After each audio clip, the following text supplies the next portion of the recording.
Olá, aluno do curso de Matemática da disciplina Cálculo Conceitos, tudo bem? Pessoal, disponibilizei para vocês uma lista de exercícios, já imprimiu, já resolveu?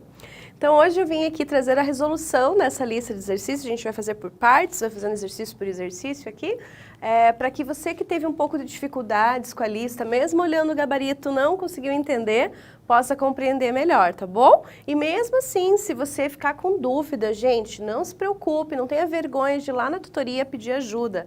A gente está lá para isso e sabemos que essas dúvidas do começo do curso, às vezes aquele conteúdo que ficou lá para trás, no ensino fundamental, no médio, está esquecido e você tem um pouco mais de dificuldade, é normal, tá tudo bem. O importante é você aprender, então pode nos procurar.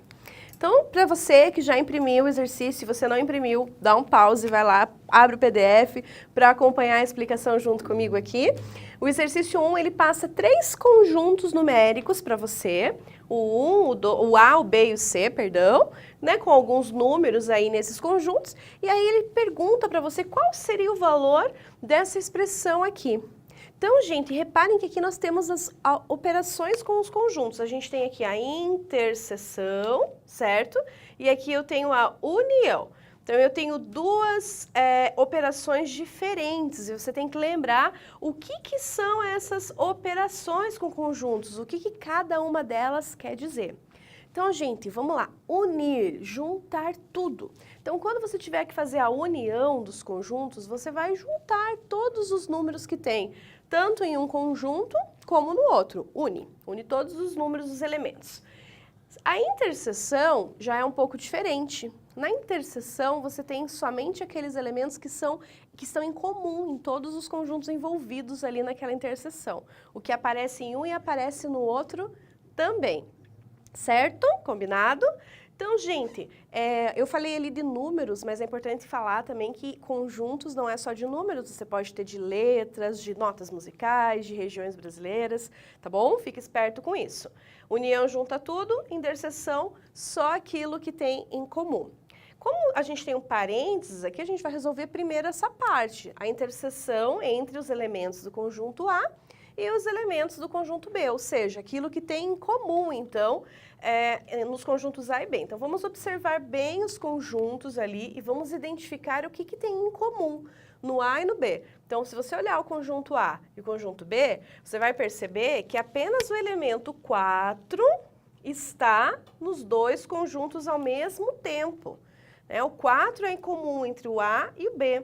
Porque o 1 só aparece no A, o 2 só aparece no A, o 5 também só aparece no A, o 6, o 3, né, o 5 e o 6 só no B, né, e o 3 só no A. O que tem nos dois ao mesmo tempo é o elemento 4.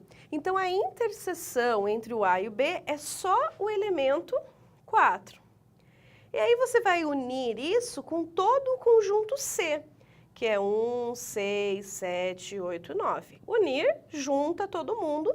Quando a gente representa conjunto, é normal a gente colocar na ordem aqui crescente, então o 4 vai ficar aqui no meio, entre o 1 e o 6. Então, unindo tudo, eu tenho 1, 4, 6, 7, 8 e 9 como resposta final. Pessoal, se por um acaso eu tivesse o 4 aqui no conjunto C também, eu ia precisar colocar 2 vezes o número 4? Não precisa, gente. Conjunto a gente não repete os elementos, tá bom? É diferente de de um par ordenado ou de alguma outra parte da matemática. Quando a gente está falando de conjunto, não precisa colocar 2 vezes o número 4. 4 só, já tá beleza, já tá combinado aqui certinho como elemento da união, então, dessa primeira interseção junto com o C. Não foi o caso, porque aqui a gente não tinha o 4, mas se tivesse, fica ligado que não precisa repetir, tá bom? Então, gente, interseção, que é o U invertido, né? Vê o que tem igual nos conjuntos. União, junta tudo. Beleza? E o exercício 2 da lista? Vamos ver, veja lá no seu enunciado, se precisar, coloca pausa, veja como é que você fez lá, vê se você acertou. Ele fala lá que o total de uma turma é de 30 alunos. Esse aqui é o total da turma. Então, ele passou o total da turma. E aí, o que ele disse desses alunos dessa turma? 16 alunos gostam de matemática, responderam na pergunta lá, a gente gosta de matemática. 20 gostam de história, não achei legal esse exercício, por que tem mais aluno de história do que matemática? Não tá certo isso, né, gente? Tinha que ser mais matemática. Vamos lá, gente. 16 gostam de matemática e 20 de história. A pergunta é, quantos alunos gostam de matemática e história ao mesmo tempo?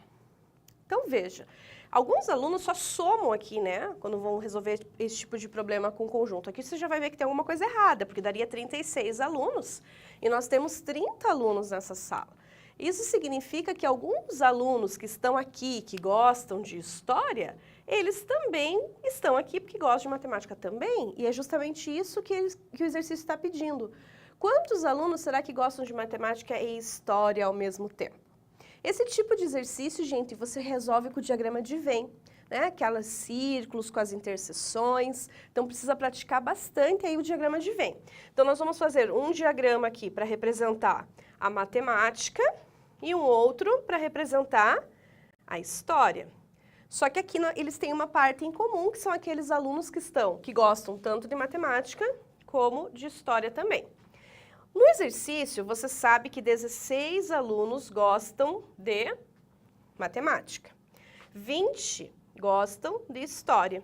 E o que você quer descobrir é quantos gostam de matemática e história ao mesmo tempo. Então, quando a gente faz o diagrama de Venn, gente, a primeira coisa que você vai fazer é descontar esse valor aqui do meio, que é a interseção, que é comum aos dois conjuntos deles. Por que você faz isso? Que, na verdade, se você tem um número aqui de alunos que gostam de matemática e história, eles já estão incluídos aqui nesse 16.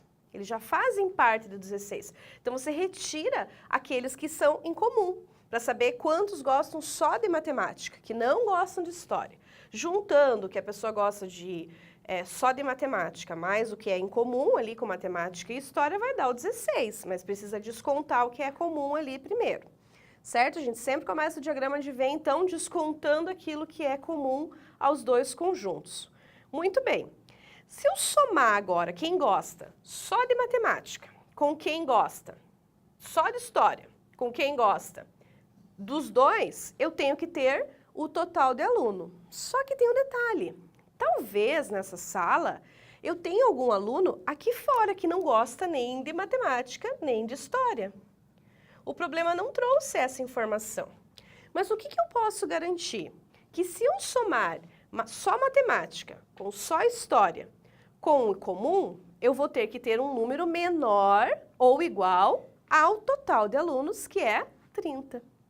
Não pode passar de 30 esse total. Então é isso que eu vou resolver. Vou dizer assim, ó, que quem gosta só de matemática, mais quem gosta só de história, mais quem gosta das duas, esse total de alunos, então, que gosta só de matemática, só de história e das duas, ele tem que ser menor ou igual a 30 alunos. Não pode passar de 30 alunos, que é o total da sala, não tem como. Certo? Então, gente, aqui a gente tem uma inequação e resolvendo essa inequação, o que vai acontecer? Um x aqui pode cancelar, então eu vou ter 36 menos x menor ou igual a 30, certo? Somei o 20 com 16, um dos x ali com o x eu cancelei, sobrou menos x menor ou igual a 30. Então, vai ficar menos x menor ou igual a 30 menos 36, menos 6. Quando a gente tem uma inequação e o x está negativo, gente, a gente pode multiplicar por menos 1 também, igual nas equações. Só que aí, a gente tem que trocar o sinal da inequação. Então, vai ficar x maior ou igual a 6.